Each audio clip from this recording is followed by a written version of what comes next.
창세기 9장부터 시작하도록 하겠습니다. 타락 후 시조와 언약 내용인데요. 9장 제목 한번 보겠습니다. 노아와 언약을 수립하시는 내용입니다. 노아에게 은혜를 주신 여호와께서 방주를 통해서 언약을 수립하시는 준비를 하신 다음에 이제 9장에서 언약을 수립하시는 내용이 나타납니다. 자, 그런데 양쪽 가로 읽어보시면 언약을 하시면서 언약의 내용 중에 무엇을 포함하냐면 하지 말라고 하는 게 있어요. 예. 그럼 이게 이제 언약과 금령이 어떤 구조냐 하면 창세기 1장 28절에 3대 언약을 수립하시잖아요. 여호와께서. 그 다음에 2장 17절에 가면 무슨 언약을 또 주시죠? 예, 먹는 날에는 죽으리라고 하는 언약을 해주시는 거예요. 근데 그 두 언약이 표면적으로 보면 어떻게 되냐면 충돌합니다. 그러니까 생육하고 번성하라, 땅에 충만하라, 정복하라, 다스리라고 하는 말씀인데 2장 17절의 언약은 먹는 날은 반드시 일어나게 된다는 거죠. 먹는 날에 뭐 한다? 죽어버린다라고 하는 것은 전체가 다 사라진다는 것하고 관계가 돼요. 그걸 여러분 오늘 우리는 6장에서부터 그 사건을 살펴본 거예요. 자, 언약대로 이루시는데 오늘 특히 강조드린 것은 신실성, 언약대로 이루시는 여호와의 신실성 다음에 잠언의 주제인 여호와의 주권성, 이걸 꼭 연관을 시키셔야 언약과 금령이라는 이 낱말이 여호와 계시 중심으로 이해가 됩니다. 자, 보겠습니다. 9장 1절에서부터 2절. 또 주어가 선명하죠. 하나님이 노아와 그 아들들에게 뭐 하시죠? 복을 주세요. 중요한 개념이죠. 복을 주시며 그들 앞에 언약 개념이 이미 나왔습니다. 자, 복을 주시며 언약의 내용입니다. 그들에게 이르시되 생육하고 번성하여 땅에 충만하라. 이거 창세기 1장 28절이죠. 네, 그대로 다시 반복하고 있습니다. 자, 땅의 모든 짐승과 공중의 모든 새와 땅에 기는 모든 것과 바다의 모든 고기가 너희를 뭐한다? 두려워하여 너희를 무서워하리니 이들은 너희 손에 붙이었습니다. 모든 짐승과 공중의 모든 새와 땅에 기는 모든 것과 바다의 모든 고기가 인류를 두려워하고 또한 무서워하게 하신다는 거죠. 이게 여러분 새로 수립을 하신 걸까요? 아담과 언약했던 걸 이루신 걸까요? 이루신 거예요. 아담은 어떤 일을 했냐 하면 모든 짐승에 뭘 붙였어요? 이름을 붙이면서 통치를 한 거죠. 통치의 권한을 받았고 다스리라고 했던 그 언약을 그대로 이루면서 살았던 거죠. 자, 하지만 쫓겨나게 돼요. 하지만 노아를 하나님께서 은혜로 살리셨고요. 노아에게 다시 아담에게 했던 복을 베풀어 주시는 거예요. 그리고 2절에 보시면은 모든 짐승과 새와 땅에 기는 모든 것들이 인류를 뭐한다? 두려워하고 무서워한다. 그럼 이것은 노아가 이루어가는 것이 아니라 아담에게 했던 그 언약을 누구에게 계속 이어가시는 거예요? 노아에게 이어가시는 거죠. 자, 여기에 보시면 두려워하고 무서워한다라는 게 바로 통치 개념이에요. 지배하게 된다는 거죠. 그러니까 노아가 지배해서 두려워하는 게 아니라 하나님께서 지배를 할 수 있도록, 통치를 할 수 있도록 그 생물들이, 인류 외의 생물들이 인류를 보고 뭐 하도록? 두려워하고 무서워하도록. 예, 지금도 그렇죠. 지금도 그렇죠. 자, 근데 이제 영화는 이제 앞으로 AI가 인류를 공격하는 영화가 나오고요. 이제 원숭이가 이제 공격하는 그런 일들도 영화로 나오고 하는데, 이 창조 질서를 위협하는 거죠, 사실. 창조 질서 위협하는 거고, 재밌잖아요. 우리 지난 학기의 마지막 요한계시록이었죠? 제일 마지막 권세가 무슨 권세예요? 짐승 권세잖아요. 짐승 권세가 최후 심판 전에 무엇을 다 장악해요? 세상을 전부 다 장악하잖아요. 그죠? 하나님의 교회가 하나도 남지 않게 마지막 싸움을 준비할 때 이제 심판이 시작되는 거 아니겠어요? 자, 그렇게 놓고 보면 마찬가지겠죠.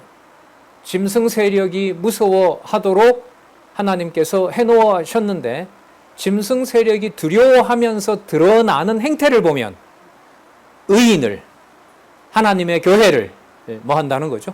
집어삼키려고 한다는 거죠. 핍박한다라는 거죠. 거기에서 여호와 하나님의 통치라는 것을 기억을 못한다면 표면적으로 보면 교회가 당하는 것 같고 성도가 당하는 것 같고 불이익을 당하는 것처럼 보이고 별 볼 일 없는 것처럼 보이는 거죠. 그래서 여러분 잘 아시는 것처럼 에베소서 교회 진리를 통한 무장이라는 그 주제가 나타난 에베소서에 보면 에베소 성도들에게 여기에 있는 이렇게 사람의 몸보다 큰 그 대리석 기둥 100여 개가 있었다 하더라고요. 얼마나 컸겠어요. 그럼 100여 개의 기둥이 있는 신전하고 에베소서 어디 골방에 모여가지고 집집마다 있는 바울이 보낸 편지를 읽는 그 성도들하고 그럼 어떤 게 더 종교적인 것처럼 보여요? 두말할 나위가 없죠. 그런데 거기에서 바울의 편지를 받아 읽는 그 교회가 언제부터 계획된 하나님의 작품이다? 창세 전에. 그렇죠? 찬송하리로다. 하나님 우리 아버지 주 예수 그리스도의 아버지께서 언제? 창세 전에. 그게 교회의 비밀로 알려주는 겁니다. 그게 여러분 영원한 언약과 연관이 되고요. 지금 우리가 읽어보는 이 말씀은 노아에게 언약과 금령을 수령하시면서 하나님의 언약을 하나님의 주권성으로 이루어 가신다는 내용을 지금 여기서 명시를 해주고 있는 겁니다. 그 주권성 앞에서는 우리가 언약을 지켜나간다는 말을 감히 할 수 없는 그런 섭리를 하시는 겁니다. 하지만 여호와의 언약은 절대로 폐기되는 법이 없습니다. 이들은 너희 손에 붙이었습니다. 자, 그래서 9장 3절에서부터 7절에 보면 고기를 식물로 주시는데 생명인 피는 먹지 말라고 일러주십니다. 무릇 산 동물은 너희의 식물이 될지라. 이게 바뀌죠. 생물들을 먹는 일이 이제 노아 시대 때부터 일어나게 됩니다. 내가 이것을 다 너희에게 주노라. 내가 준다 그러고요. 그러나 고기를 그 생명되는 피째 먹지 말 것이라. 피는 먹지 말라는 거죠. 내가 반드시 너희 피 곧 너희 생명의 피를 찾으리니 짐승이면 그 짐승에게서 사람이나 사람의 형제면 그에게서 그의 생명을 찾으리라. 여러분 이게 이제 율법에 가면 그대로 다 명시가 되죠. 조항 하나하나로 레위기서에 가면 다 명시가 됩니다. 6절에 보시면 무릇 사람의 피를 흘리면 사람이 그 피를 흘릴 것이니 이는 하나님이 뭐대로 자기 형상대로 사람을 지었습니다. 여러분 여기서 자기 형상대로가 인간의 생명을 존중해야 되는 근거로서 자기 형상일까요? 우리가 사람을 여러분을 제가 존중해야 돼요. 왜냐하면 하나님의 형상이기 때문에. 맞아요? 하나님의 형상이라는 게 이게 어떤 의미가 있을까요? 자,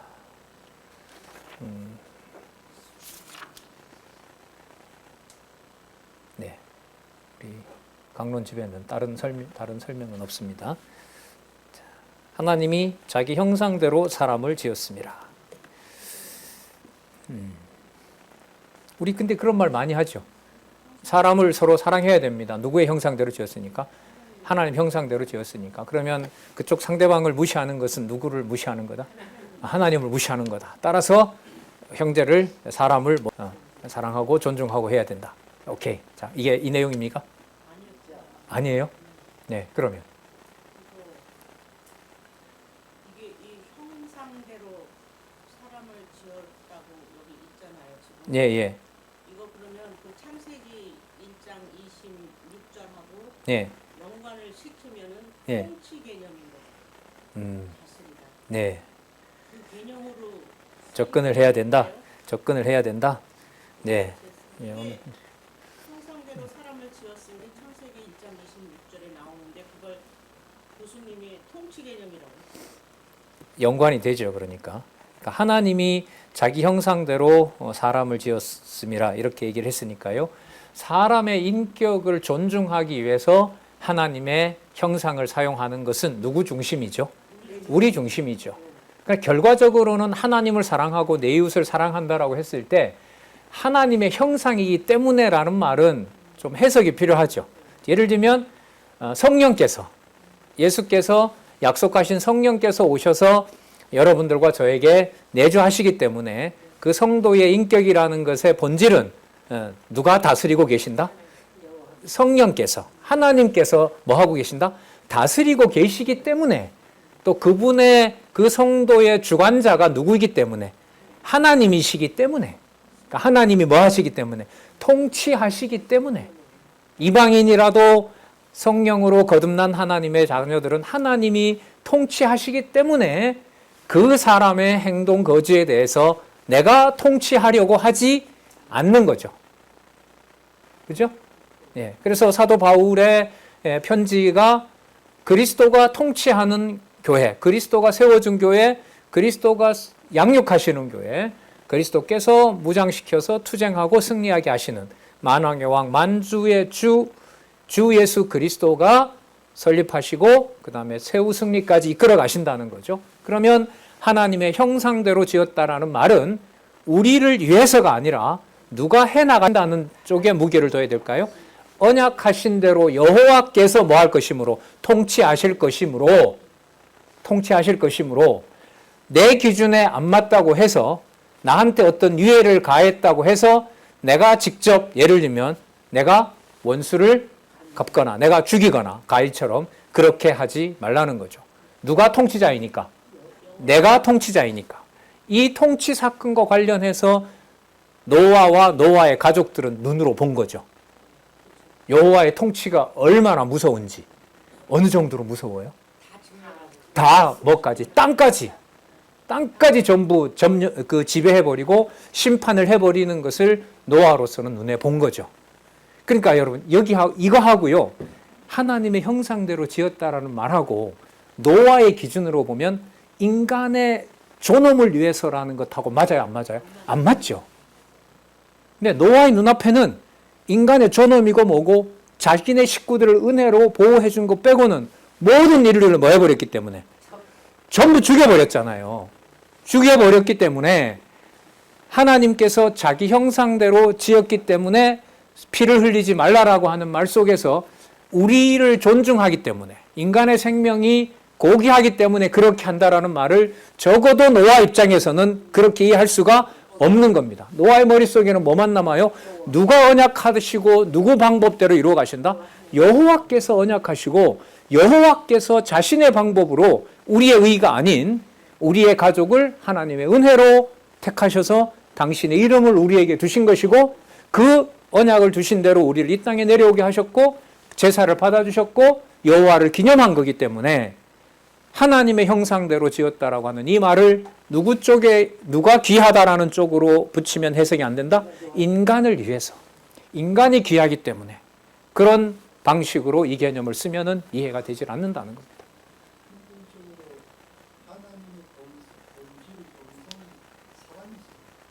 예.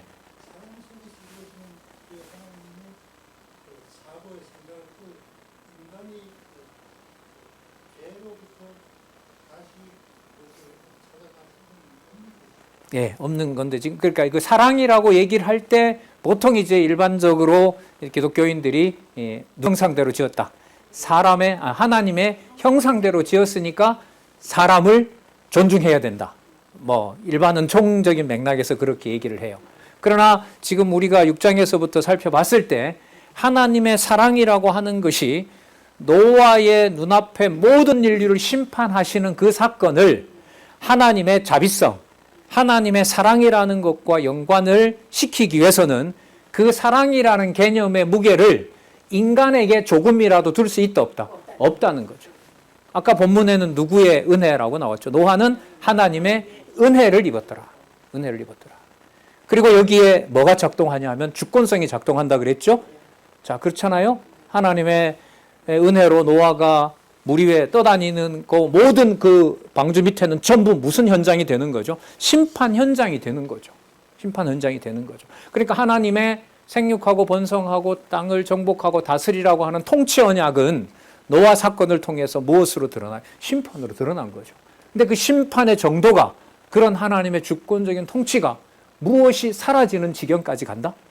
예, 언약을 흔드는, 언약을 위협하는 지경까지 간다는 거죠. 근데 그 지점에서 여호와는 내가 언약을 포기한 것이 아니라 내가 언약한 대로 이 약속을 어떻게 한다? 이루어 간다는 거죠.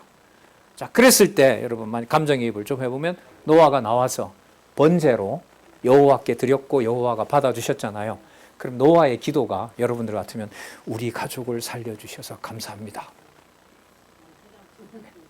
그런데 여러분 본능적으로요. 본능적으로 여기 우리 장로님 계시지만은 2003년에 저희 동네에 하루에 비가 900mm 내려서 몇 사람 죽고 동네가 다 물에 잠겼거든요. 전화를 했죠. 저는 전화를 해서 다른 사람은 필요 없어요. 그때 누가 안전한지, 내 부모가 필요한, 내 부모가 살았는지, 내 할머니는 괜찮은지, 그게 전부예요. 그거 전부예요. 그 작은 그 홍수가 난 상황에서 그럼 이 몸과 마음이 누구 쪽으로 가요? 혈육 쪽으로 가요. 인간적으로 사랑하는 사람에게 간다고요. 맞잖아요. 인간적인 사랑으로 가는 거죠. 자, 그러면 노아가 딱 해놓고 말을 안 해도 노아의 온몸으로 밀려오는 것은 아까처럼 우리 가족을 살려주셔서 감사합니다. 말을 하든 안 하든 인간 입장에서는 그게 뭐예요? 이미 온몸으로 들어가 있는 거죠. 다 퍼지는 거예요. 그 다음에 그래 아버지 어머니 할머니 괜찮다 그러면 그럼 누구는요? 뭐 누구는 이렇게 가는 거죠. 예. 그러니까 무슨 말씀 드리려고 하냐면 노아가 번제를 드린 그 사건을 노아가 번제를 감사함으로 드렸다라고 하는 노아의 초점을 맞추어서 이 문장을 이해하려고 하면 의미가 연결이 안 된다는 거예요. 아까 그래서 제가 말씀드린 거죠. 문을 누가 닫았다고요? 노아 방주를? 한 여호와가 닫으셨죠. 언약대로 이루신 여호와가 닫으셨어요. 수면을 전부 다 전 지구를 하나님이 뭐로 하셨어요? 심판하셨어요. 노아를 이끌어내셨어요. 그럼 노아에게 번제를 받았다고 하는 것은 저희 식구 살려주셔서 감사합니다라고 말을 했는데 번제를 받았다면 안 되죠. 왜? 누가 좋아하는 일로 감사해버리는 거니까. 내가 좋아하는 일로 감사를 드린 거죠. 그럼 이 역시도 번제를 하나님이 받아주시고 언약을 다시 기억했다는 것은 누구 이름에다가 맞춰야 돼요? 여호와 이름에다 맞춰야 되는 거예요. 그래서 여러분 저기 결혼 제목 있잖아요. 타락된 시조 언약, 아담과 자손을 보호. 자, 오늘 인류를 홍수로 심판함. 자, 하나님의 주권성이라 그랬죠. 그리고 다시 신실성을 확인하기 위해서 타락 후 시조와 언약 이렇게 되는 거죠. 자, 저 흐름 속에서 여호와라는 주어를 잊어버리게 되면 이 내용을 이해해 가기가 연결해 가기가 어렵다는 말씀을 드리는 겁니다. 네, 예. 하나님의 모양과 형상대로 예. 이거를 하나님의 내적인 면이라고 설명을 하는 거잖아요. 네, 예.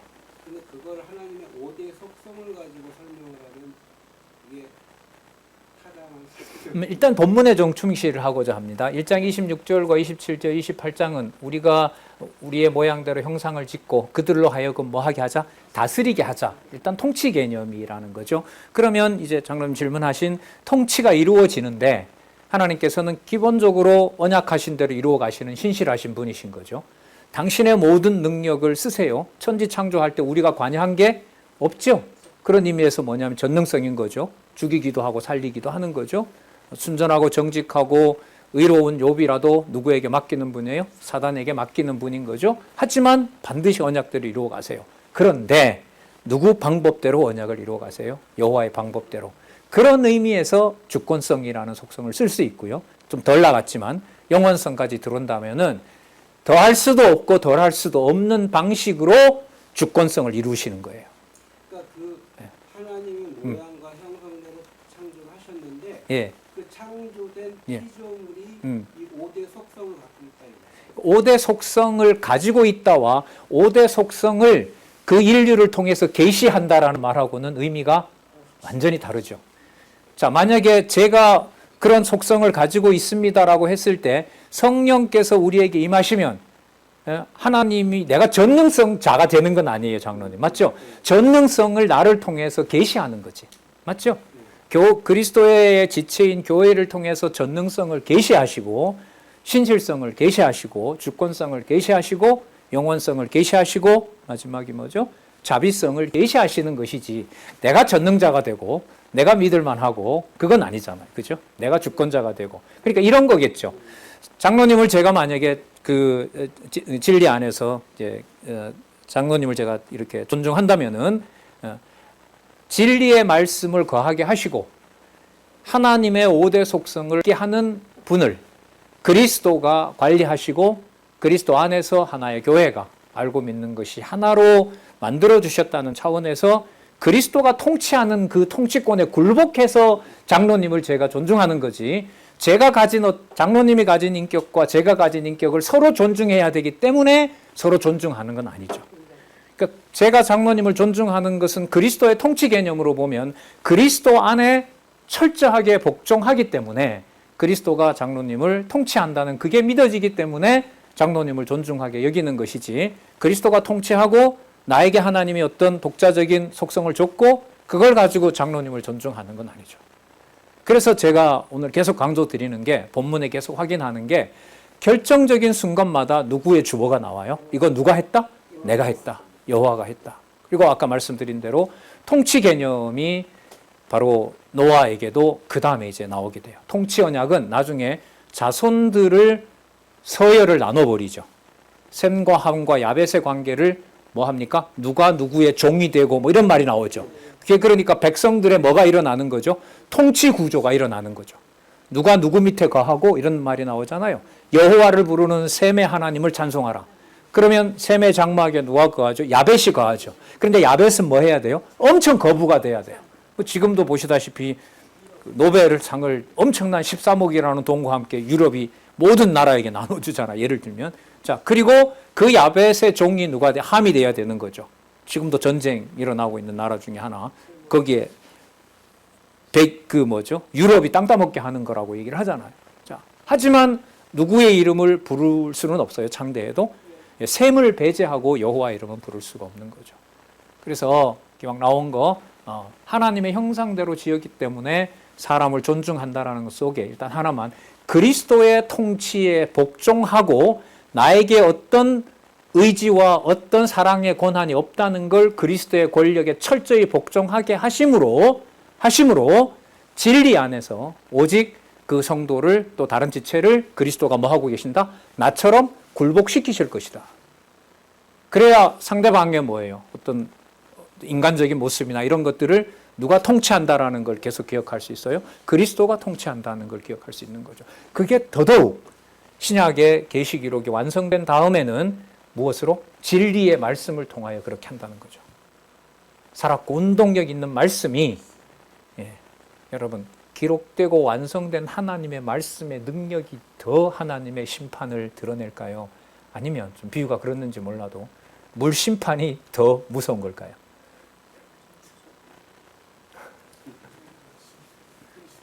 하나님의 말씀이 살았고 운동력이 있어. 자, 요거 하고요. 홍수가 너무 무서워서 홍수의 위력이 대단하여 인류를 심판했다와 하나님의 말씀이 살았고 운동력이 있어. 예를 들면 관절과 골수를 찔러 쪼갠다는 것하고 어떤 것의 심판의 농도가 더 커요? 하나님의 말씀이죠. 그 말씀이 곧 누구시죠? 그리스도이신 거죠. 그리스도인 거죠. 영존하시는 여호와의 통치가 성령 감동으로 기록된 하나님의 말씀으로 이루어지는 겁니다. 자, 이것하고요. 제가 오늘 계속 강조드리는 뭐하고 관계되냐 하면 창세기 1장 1절에서부터 지금까지 모든 사건에서 누구를 주어로 이어가야만 이게 이어진다? 여호와를 주어로 이어가야 본문이 읽혀진다는 거죠. 그걸 오늘 강조를 드리는 겁니다. 자, 그래서 아까 하나님이 자기 형상대로 사람을 지었음이라라고 하는 이 말씀을 우리 아담에게 줬던 바로 그 언약하고 연관을 지어야 된다는 거 다시 한번 강조하고요. 자, 7절 접속사 그러므로 한번 넣어볼까요? 그러므로 너희는 뭐하고? 생육하고 번성하며 땅에서 편만하며 편만하여 그 중에서 뭐하라? 번성하라 하셨더라. 1장 28절 확인해 주는 거죠. 그럼 1장 28절은 1장 26절에 뭐 하게 하시겠다고 했던 다스리게 하겠다고 하셨던 그 약속을 하나님께서 지금 약속을 해주시는 내용이라고 보시면 됩니다.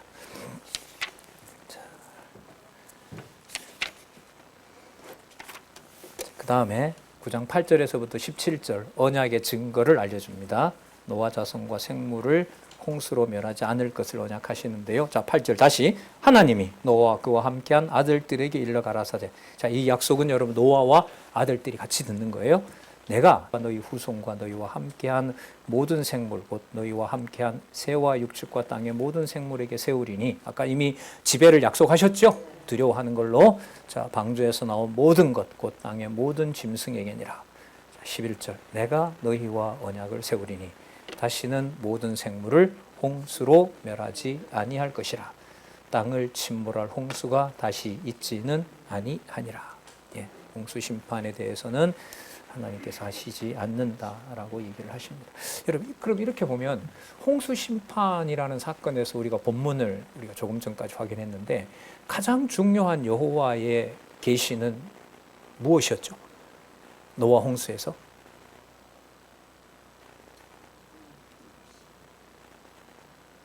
하나님이 심판을 하시잖아요. 심판하시는데 노아를 뭐로 선택하죠? 은혜로 선택을 하시죠. 그리고 은혜의 증거가 방주 위에서 물에 떠다니게 하면서 첫 창조했던 거잖아요. 아담에게 줬던 그 땅을 하나님께서 전부 뭐 하신 거였어요? 전부 심판하신 거죠.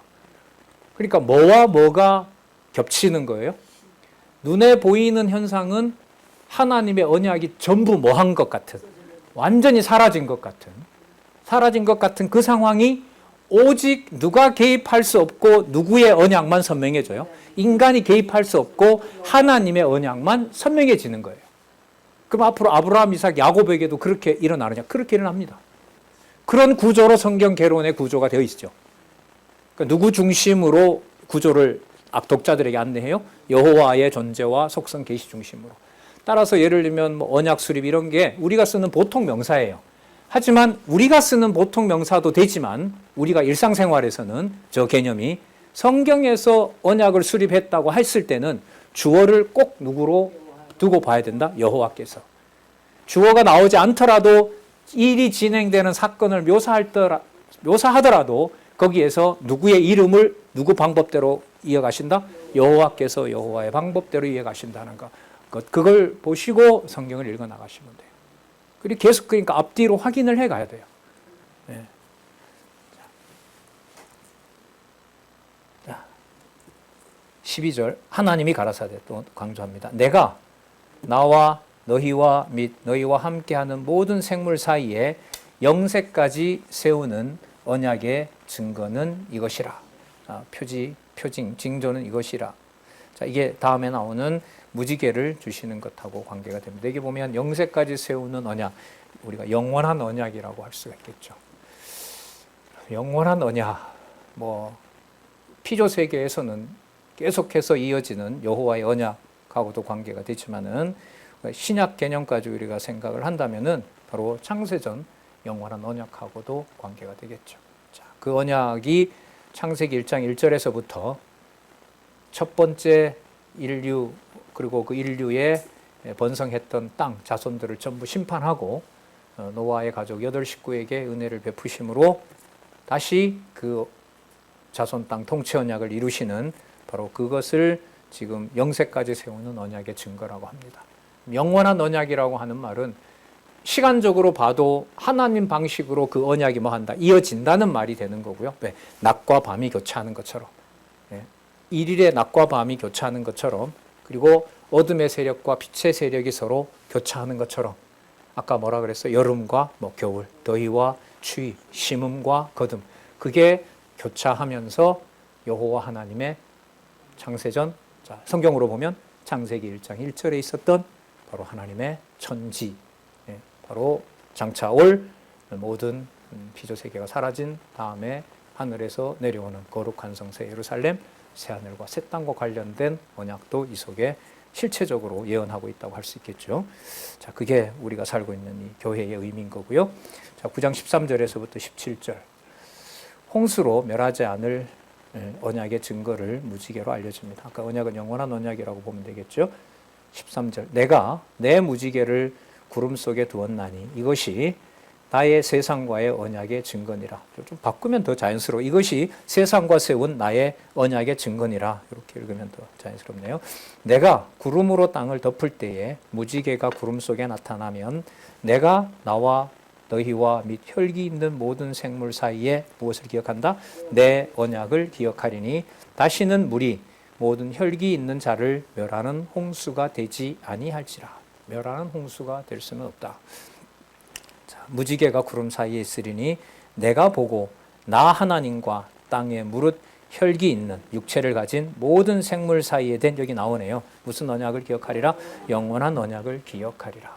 여러분, 지금까지 나온 말씀으로 보면 영원한 언약은 이 우리가 주석의 도움을 받아서 본다면 창세기 1장 1절하고 영원한 언약은 가장 가까이 있어요. 맞죠? 연관을 시켜야 됩니다. 그리고 그 주석에 보면 누구를 소개하죠? 빛이 있으라 했을 때 그 최초의 원형의 빛은 누구를 의미한다? 그리스도. 예, 그리스도. 하나님의 아들, 창세전에 나오신 그리스도, 지혜. 잠언 8장 22절에서부터 31절에 나오는 바로 그 3대 언약을 주관해 가실 바로 실체적인 그리스도 언약하고도 연관을 시키는 개념이 제가 봤을 땐 영원한 언약입니다. 이 영원한 언약을요, 아브라함에게도 이 언약을 소개합니다. 그럼 아브라함에게 소개한다는 말은 누구와 관계가 되고?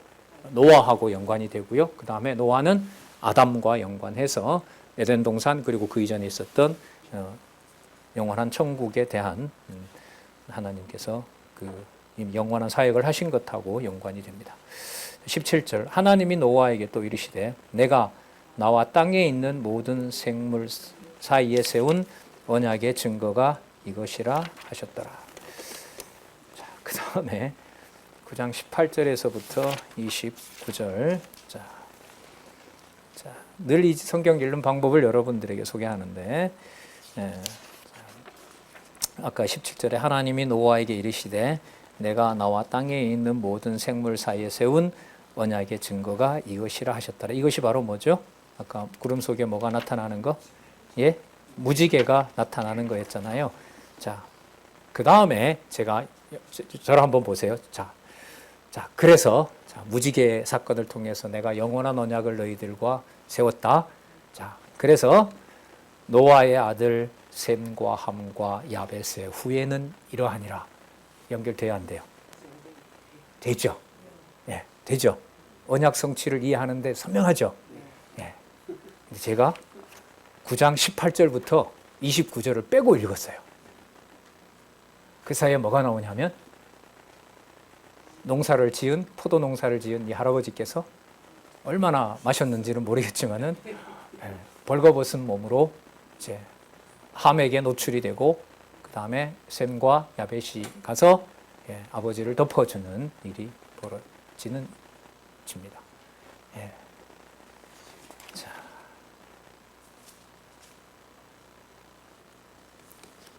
언약대로 이루신다는 거 아까 우리 9장 18절에서부터 29절 빼고도 연결됐죠. 자, 이게 신실성이잖아요. 여호와의 신실성이잖아요. 오늘 계속 강조한 게 여호와의 신실성은 우리의 상상과 우리의 의지와 우리가 접근할 수 있는 방식이 아니다라는 거예요. 나중에 그리스도를 십자가에다가 내어주시는 거 보면 도저히 상상을 할 수가 없어요. 그걸 이해는 할 수 없어요. 이해한다는 말은 안 돼요. 자, 그렇다면 이런 여호와의 언약 성취의 그 방법을 우리는 주권성이다. 누구도 손댈 수 없다는 의미에서 절대 주권성이라는 거죠. 그러면 9장 18절에서부터 29절은 누구의 방식으로 언약을 성취해 가시는 내용이 나올까요? 여호와의 방식으로. 이 방식이 여러분 땅을 만들고 땅을 혼돈하게 하는 것이나 에덴 동산을 짓고 에덴 동산을 누구에게? 사단에게 맡기는 것이나 가인의 손에 의해서 의로운 아벨이 피를 흘리게 되는 사건이나 에덴 동산 내어 쫓고 한 자녀가 한 자녀를 죽이는 사건과 그리고 8명을 남겨놓고 여호와의 언약이 계속 이어진다고 말씀하시는 사건이나 똑같은 방식으로 언약대로 이루시는 여호와의 신실성이 바로 이런 개론 구조 속에서 제목이 딱 달려있는 거예요. 한번 보시면은요. 9장 18절에서부터 29절 내용은 뭐냐면 노아가 이 실수로 인해서 아들들이 저주받는 내용입니다. 맞죠? 내용으로 보면. 자, 그러면 양쪽 가로 3번의 제목을 한번 보세요. 어떻게 나와 있어요? 아들들의 장례를 소원함. 자, 그럼 여기에 소원은 누가 소원을 한다는 걸까요? 내용으로 보면 노아가 한다는 거죠. 자, 아들들의 무엇을? 장례를.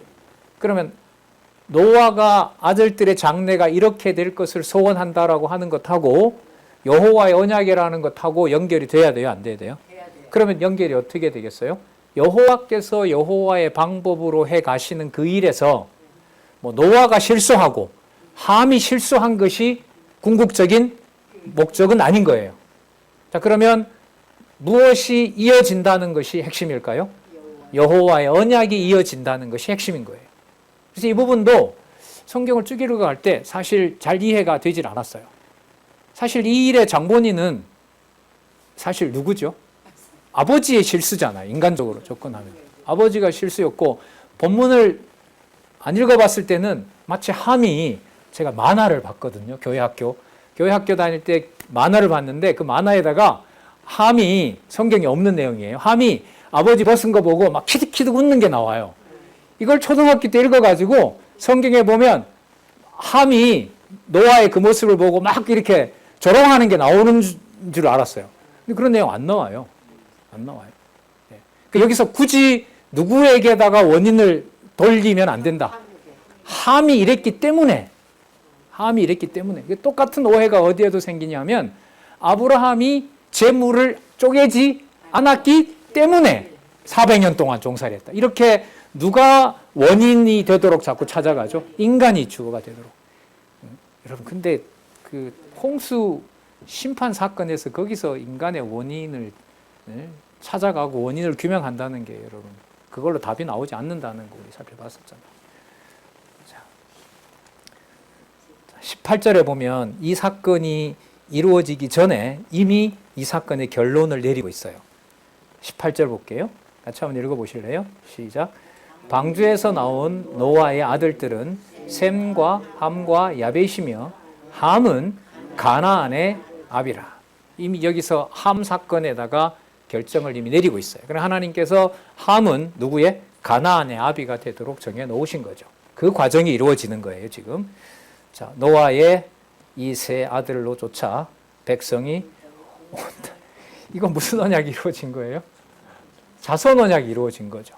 예. 그러니까 18절에 함은 가나안의 아비라는 것을 빼고 제가 읽어볼게요.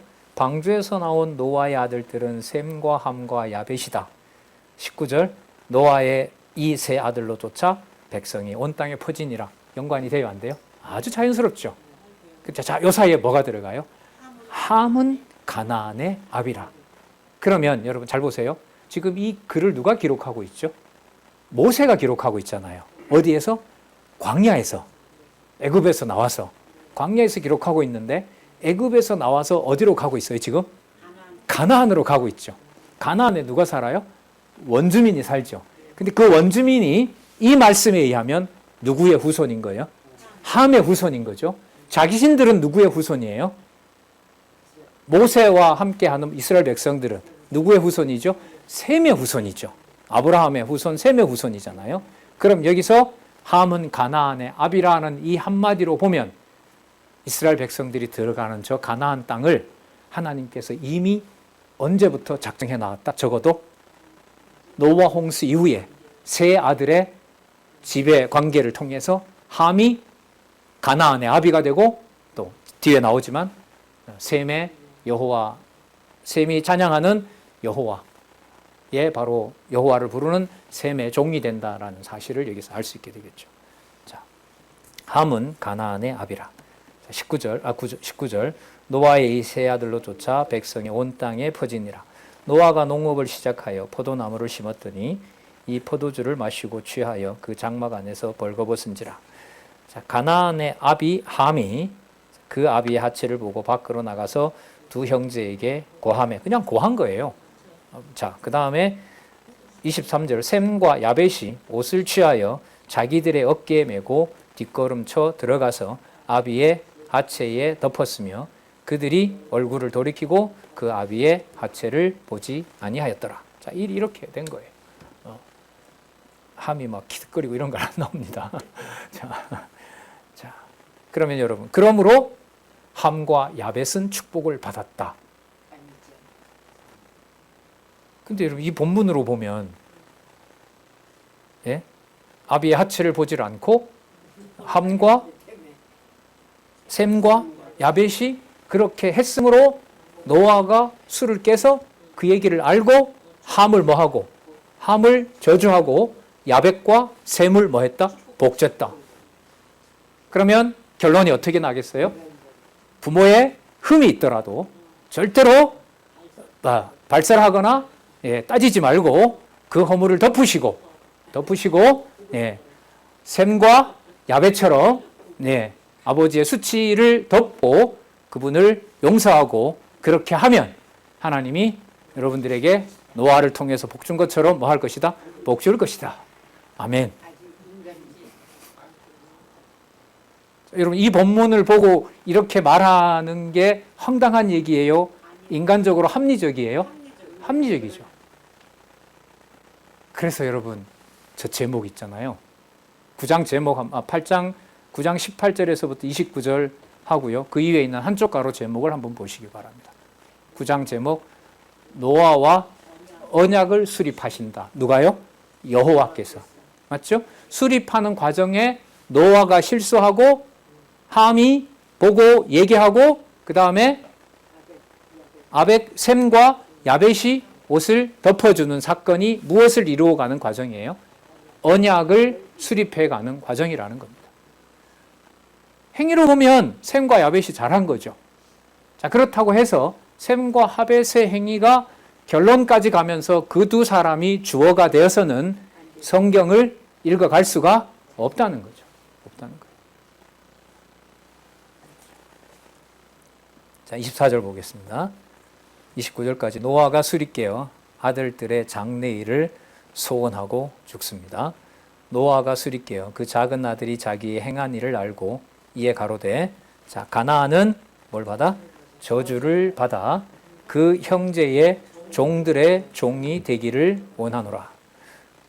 또 가로되 셈의 하나님 여호와를 찬송하리로다. 다른 성경은요, 여호와를 앞으로 놓고 번역을 했어요. 근데 이 번역이 더 나은 것 같아요. 여호와 셈의 하나님을 찬송하리로다. 자, 이렇게 번역하는 것도 괜찮은 것 같아요. 여호와 셈의 하나님을 송축하라. 이게 우리가 봤던 바른 성경의 번역을 그렇게 놓고 있습니다. 여호와를 강조하고 있어요. 가나안은 셈의 종이 되고, 가나안이 셈의 종이 됩니다.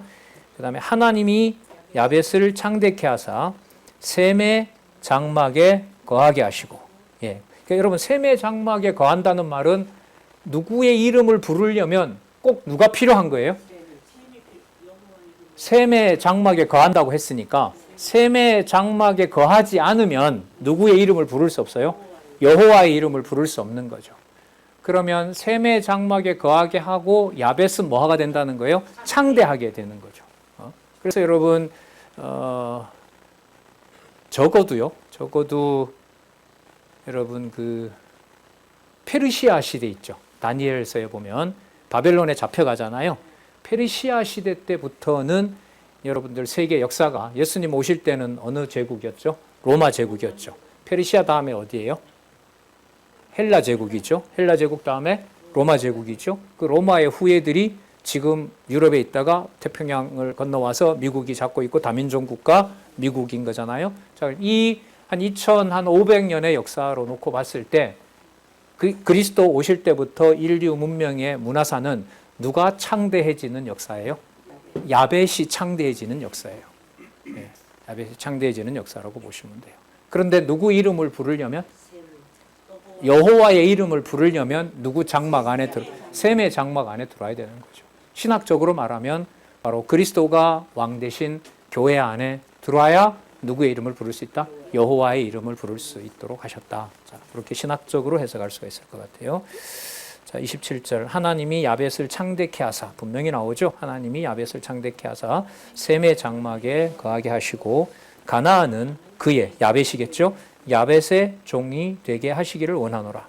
그래서 아까 25절에 보면 가나안은 저주를 받아 그 형제의 종들의 종이 되기를 원하노라. 종의 종이 되는 것이 바로 가나안인 거죠. 그래서 가나안 족속하고요. 가나안에서 밑으로 내려오면 이집트죠. 애굽이죠. 애굽에서부터 시작이 뭐가 되죠? 아프리카 대륙이 시작이 되죠. 근데 참 이게 야벳이 창대한다 해도 제가 신문 쓰면서 이제 세계 기독교사를 읽는데 흑인들을 이제 18세기부터 16세기부터 이제 잡아가잖아요. 잡아가서 이제 미국 땅덩어리 얼마나 넓어요. 그걸 이제 농사짓고 이제 목합 뽑아내고 하기 때문에 인력이 필요하니까 이제 흑인들을 이제 남아메리카도 가져가지만 이 아프리카 대륙에서 진짜 뭐 말할 수 없을 정도로 가져가거든요. 만약에 이제 누군가가 야, 이렇게 창대하게 하는데 이렇게 흑인의 인권을 짓밟아도 되냐? 이런 신이 여호와냐? 라는 질문을 안 던질 수가 없죠. 네. 그런 질문을 딱 직면할 때마다 언약대로 이루시는 여호와의 신실성도 그렇지만 주권성은 정말로 누가 믿어지게 해주셔야 된다. 이건 진짜 하나님이 믿어지게 해주셔야 된다. 그래서 그런 생각이 점점 들면서 이제 여러분 성경 신학은 뭐 이렇게 지식만 추구한다 그런 의미가 아니다. 이건 그런 걸 이렇게 생각하는 그런 시간이었기도 합니다. 자, 볼게요. 하나님이 야벳을 창대케 하사 셈의 장막에 거하게 하시고 가나안은 야벳의 종이 되게 하시기를 원하노라 하였더라. 자, 28절요. 홍수 후에 노아가 350년을 지내었고 향년이 950세네요. 850인 줄 알았는데 950세에 죽었더라. 거의 천수를 누리는 거네요. 그죠? 예. 여러분 여기 보시면 아들들의 장래를 소원하는 내용 속에 보면 그 소원이라는 게 아들들이 자 여러분 우리 어머니 아버지세요. 죽을 때 아들 5명이 있는데 다 잘 되길 원해요? 아니면 형만 잘 되길 원해요? 예, 다 잘 되길 원하죠. 근데 여기 아버지는 뭐예요? 한 아들은 뭐가 된다? 종놈이 된다. 이런 언약을 하는 아버지가 있을까요? 아니, 없다면 이 언약은 노아와 언약을 수립하는 것의 주체는 노아가 아니라 누구 이름이 들어가야 돼요? 여호와가 들어가야 돼요. 그리고 형제들의 관계는 일단 여러분 자손 언약이죠. 아까 가나안의 아비다라고 했으니까 가나안이 뭐 할 것을 약속하고 있는 거예요? 번성할 것을 약속하는 거죠. 가나안의 아비니까. 그런데 형제들의 관계를 뭐로 만들어요? 누가 누구를 지배하고 누가 누구 안에 와서 살고라고 하는 무슨 언약과 관련되는 내용이 나타나요?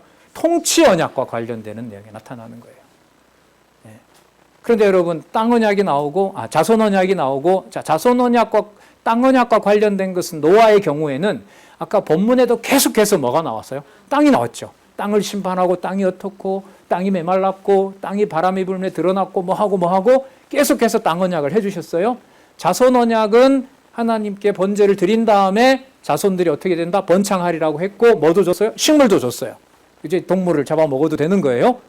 조물도 줬어요. 자, 그러면 이제 남은 건 뭐예요? 통치 언약인 거예요. 이 통치 언약을 자손 언약의 번창을 약속하면서 통치 언약의 관계를, 통치 언약을 세 아들의 무슨 구조로 누가 누구를 지배하고 누가 누구의 종이 되는 것으로. 그러면 여러분 창세기 1장 26절에 내가 내 형상을 따라 사람을 만들고 그들로 하여금 다스리게 하자라고 하셨고 아담을 통해서 3대 언약을 수립하셨고 에덴 동산에서 쫓겨났고 다음에 첫 창조물을 다 심판한 다음에 노아에게 하실 때, 자, 아까 땅 언약 분명히 나왔었죠. 그 현장에 있었었고, 노아는. 그 다음에 자손 언약 해주셨죠. 통치 언약은 어디에서 이미 들어가 있다? 아들들의 무슨 관계? 예. 지배와 종속 관계, 통치 구조 관계로 하나님께서 지금 이렇게 해놓으시고, 이제 노아는 홍수가 600세에 홍수가 났잖아요. 그럼 950세니까 350년을 더 산 거죠. 350년을. 그래서 창조과학자들은 이후의 문명은, 이른바 신석기 문명은 노아가 전해줬다, 이제 이런 추정을 하고 있는 겁니다. 자, 어쨌든 일반은 총적인 해석인 거고요. 뭐 가능할 수도 있겠죠. 그게 이제 성경의 본래 목적은 아니니까요. 114페이지 우리 두 번째 단락을 읽어 보실까요? 자, 113페이지 밑에서 두 번째 줄을 하고요. 114페이지 일부 읽어보고요. 오늘 강의 정리하도록 할게요. 시간이 조금 지났는데 113페이지 밑에서부터 두 번째 줄. 여기 여호와 찬양은 여호와 계시인 무엇에 의해? 다시요. 자, 밑에 두 번째 줄 보세요. 여기 여호와 찬양은 여호와 계시 진리인 무엇에 의해? 여러분 이거 되게 중요해요. 저자가 이건 제가 봤을 때 저자에 맞추면 이건 의도한 거예요. 여러분 지금 이 책이 무엇의 한 부분이죠? 성경 신화 총서의 한 부분이잖아요.